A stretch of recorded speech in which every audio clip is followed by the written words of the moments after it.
Ah mais mon Dieu!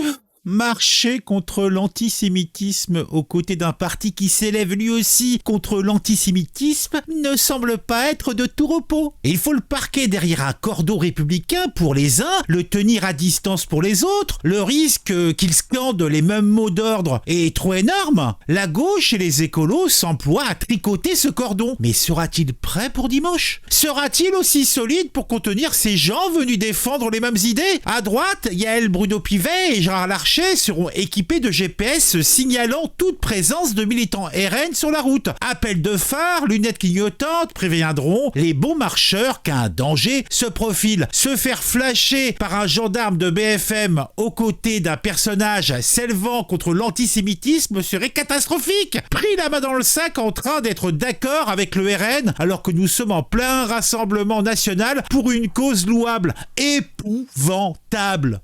Malgré l'interdiction de circulation des poids lourds le dimanche, Gérard Larcher sera présent. Une dérogation exceptionnelle lui a été accordée en raison de sa cargaison de bons sentiments dénués de toute trace de pesticides qui doit être livrée pour le journal de 20h. Nul besoin de cordon d'aucune sorte lorsqu'un parti dispose d'un tel rempart. Les membres de ladite extrême droite qui tenteront d'approcher un membre de LR ou du gouvernement se heurteront au président du Sénat. Il sera le garant de la pureté républicaine des forces molles de la droite. Eh oui, rien que ça. L'absence de Jean-Luc Mélenchon et ses ouailles sera fortement regrettée. Il aurait su mordre au mollet les Bardella et consorts, les humilier, les marquer d'une étoile de couleur et autres signes d'infréquentabilité. Grand regret également de l'absence du mouvement des jeunes écologistes qui, à l'inverse de leur aîné, ne se sont pas vus prendre part à une marche avec l'extrême droite et encore moins quand celle-ci est une marche contre l'antisémitisme. Notons la maladresse du communiqué qui tend à induire qu'il se serait peut-être déplacé si l'événement avait été en faveur de l'antisémitisme. Mais moi non plus, je ne comprends pas.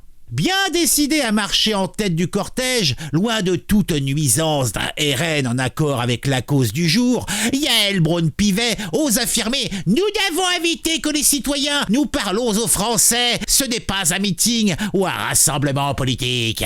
Une présidente d'Assemblée nationale de parfaite mauvaise foi, marchant aux côtés de partis repliés derrière un cordon, offriront ainsi le spectacle pitoyable d'une France elle-même en proie à la désignation gratuite de citoyens pestiférés. Et c'est plutôt comique. Bon, on se retrouve dimanche. En tout cas, vous me raconterez parce que moi, j'ai piscine, je peux pas venir. Mais vous me raconterez, hein.